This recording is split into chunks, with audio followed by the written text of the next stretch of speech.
of reflections on the rippled surface of water.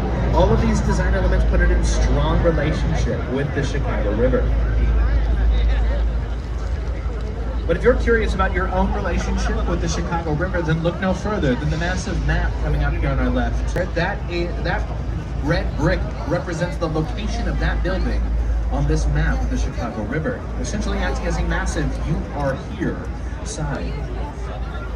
Now, 300 South Wacker was just an ordinary black box building at its completion in 1970. And honestly, money well spent too, because we are talking about them today. So credit where it's due.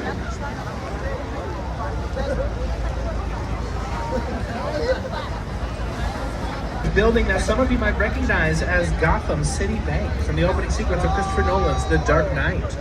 In fact, when they zip line onto the roof of that building in the beginning of the film, they do so from Gateway Center 4. And at the end of that sequence, those school buses, they go the wrong way down Van Buren Street. Now, of course, it's all just movie magic, right? This isn't Gotham, and that's not a bank. This is the Old Main Post Office, completed in 1932. It was the largest post office in the world at the time, and for good reason. Chicago was, after all, the center of the mail order catalog industry. It's another great example of Art Deco architecture: long vertical lines, deep inset windows, and geometric ornamentation. After over 60 years of service, the post office was closed in 1996. It was purchased 20 years later, and the new owners, of course, we only know that now because hindsight is, you know.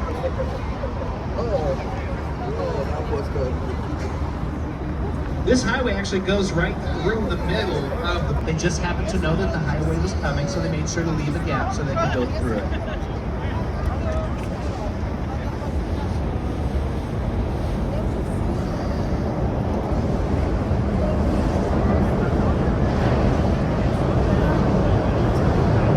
The building on the tour was Fulton House, constructed in 1898. Now, I've gone ahead and done the math for you on that. That is a gap of 65 years, and so you might be wondering why we won't see anything older. And aside from the redevelopment that's very common in many major cities, we've got another pretty good reason for that: the Great Chicago Fire of 1871. Now, this is going to be the most substantial bit of history that I'm going to throw at you on the tour, because I think it's important. The driest on record for the city of Chicago, with only 3 inches of serving as the fairground's lead architect. The fair took place in Jackson Park to the south on Lake Michigan, and it saw 27 million visitors over the course of the 6 months that it was open. Visitors who experienced the newest of the new, including the first dishwasher, the first ferry. Thank you for coming to my TED Talk. I am frankly parched after all that history, so I'm going to hop off the mic here, grab a quick sip of water. If you're also feeling a little parched, a little dehydrated, then I encourage you to...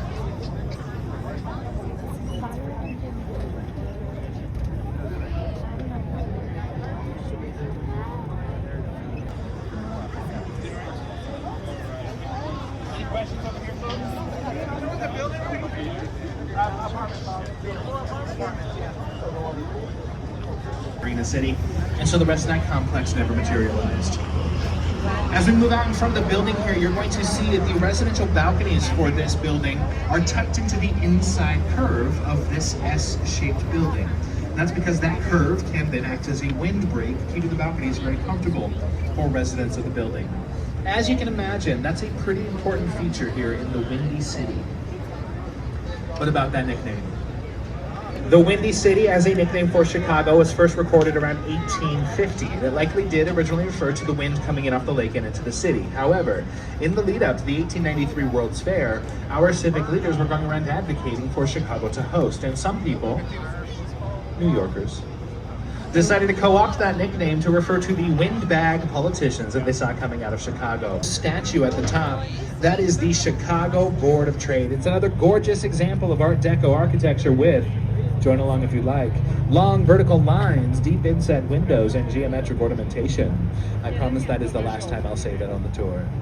The Chicago Board of Trade played the role of Wayne Enterprises in Batman Begins, but before you get ahead of yourself, that is not a Batman statue at the top of that building. In 1909, the Chicago Board of Trade was the tallest building in Chicago, a record that it would hold for 35 years. But today, when we talk about the tallest building in Chicago, we do have to shift our attention in toward the river by a few degrees. This tall, dark, and handsome building here on the right with these two white structures built at the top, is perhaps the most famous building in Chicago. Folks, this is Willis Tower. Okay, nobody's throwing things, that's a good sign. If anybody's wondering why I flinch when I say the name of that building, it's because I'm always ready for a local to be on board. And while the Willis Insurance brokerage firm did lease the naming rights to that building in 2009, most Chicagoans insist that it be called by its former name, Sears Tower. So with respect, that is the name I will be using for the rest of the tour. All right, many of you get to go home to your cities after this. I still live here. Sears Tower is 1,451 feet tall, or 442 meters. This makes it the tallest building in Chicago and the third tallest building in the U.S. behind One World Trade Center and Central Park Tower in New York. On tall buildings and urban habitats defines that Sears Tower would still be the third tallest building in the U.S. One World Trade Center would still have to be by like 50 feet, so close. And you can see the Sears Tower looks like it's made up of 9 skinny little towers all bundled together at the base. This is the method that they use to minimize drift.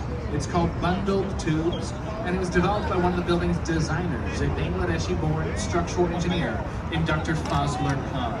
And basically, each of the columns that makes up Sears Tower is itself a framed tube. This is Sears Tower yet. There's a whole museum that you can walk through on the way to the elevator.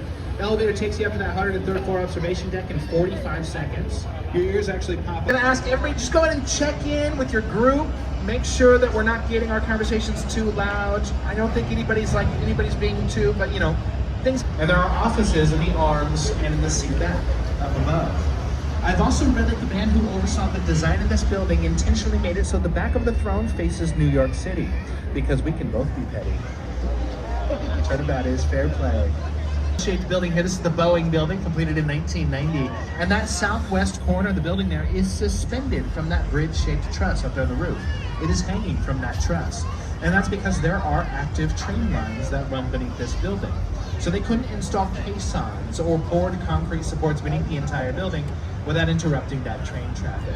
Now, in all of these situations where builders are building over active train lines, it doesn't just provide some engineering challenge. 42 million cubic yards of earth, which for reference is about 20 Sears Towers worth.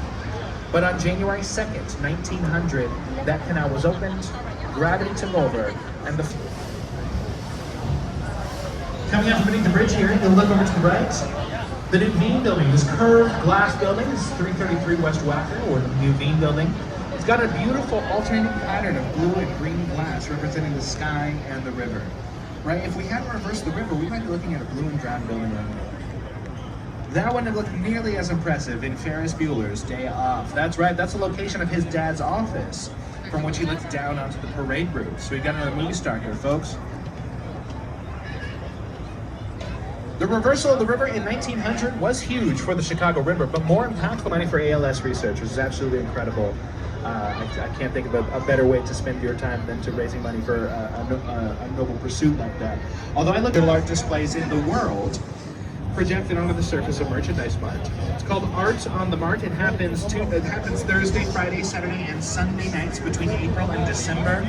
The start time is 8:30. It's about a 30-minute program. This weekend and next weekend, they're actually highlighting artworks from wide in LaSalle Street.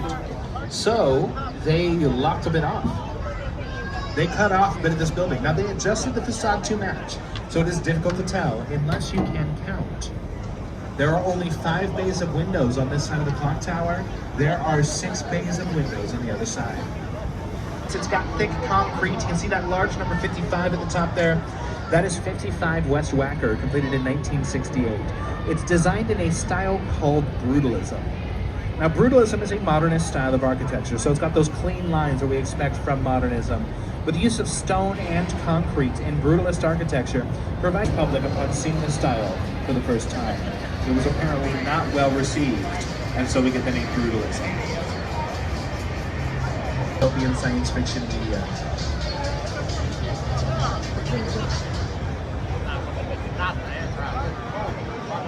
Now, folks, we're going to pass under Dearborn Street here, and we're going to come out the other side. Carbon building coming into view here. The Carbide and Carbon building was completed in 1929. It was designed by the sons of Daniel Burnham the Burnham Brothers. During that building's construction, we were well into prohibition here in the States. That's the period of time when the federal government outlawed the production and sale of alcohol. So in response, the Burnham Brothers designed a building that looks like a bottle of champagne with the green terracotta and real 24-karat gold leaf representing the bottle and the cork respectively. And you all heard me correctly there, that is real 24-karat gold leaf. Other tower, completed in 1928. It's designed in a French Gothic Revival style of architecture. But the reason that building gets so skinny up there at the top is actually because of a zoning law from 1923. That law removed height limits on buildings in Chicago, as long as the top floor of the building did not exceed 25% of the building's footprint.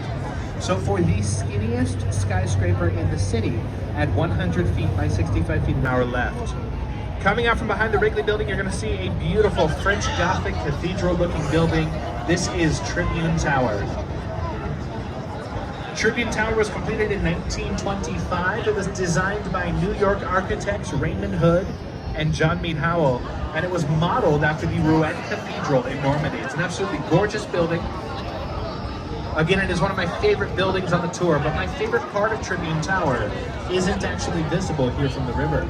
If you were to wander over there, though, during your visit, you would see embedded in Tribune Tower at street level stones from other structures from around the world.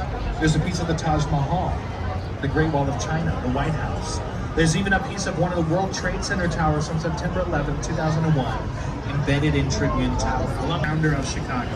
And we honor him with a bust up there on Michigan Avenue, as well as in the names of the DuSable Bridge here at Michigan Avenue, the DuSable Lakeshore Drive out at the mouth of the river, and the DuSable Black History Museum and Education Center in Washington Park on the south side of the city.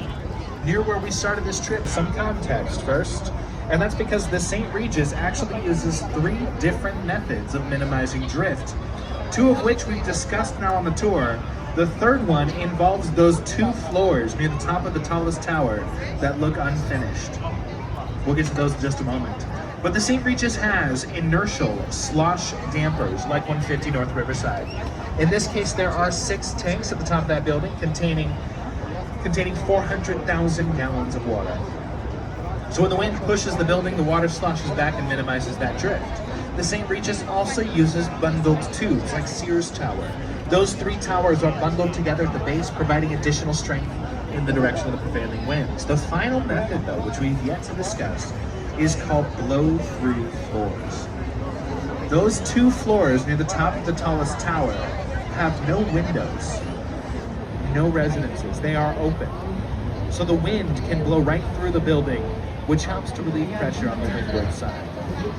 Now that, I want to call out this beautiful fountain coming up here on our left, folks. This is the Centennial Fountain, built in 1989. It was built to commemorate the 100th anniversary of the Metropolitan Water Reclamation District of the Greater Chicago area. In fact, the tiered design of the fountain there represents the subcontinental divide that was necessary to cut through in order to avoid, or in order to reverse the flow of the Chicago River. It is a dark curved building with a circular structure at the top. Should look very familiar to us. It is in fact the one we were staring at before we got up and underway. Coming into view out here is Lake Point Tower. Lake Point Tower was completed in 1968. It's designed in a curvilinear modernist style, of course. Designed by a couple of students of Mies van der Rohe named George Shipperett and John Heinrich. Now I've had guests tell me that Lake Point Tower looks a bit like a fidget spinner. I hear it, I see it, I do see it. I've also often seen in the lobby getting into the elevator, but she never actually lived in the building. She simply frequented Seat Tipping, the French restaurant that used to live in the circular structure at the top of the building. It's said to be one of her favorite restaurants in the city.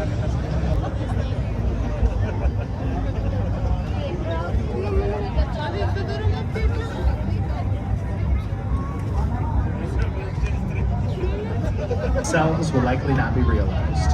And so if you take nothing else with you today, I'd like you to take that. Make no small plans. My name is Richard. I've been your dozer for the 75-minute tour. Thank you so much for joining us and welcome to the future. Thank you.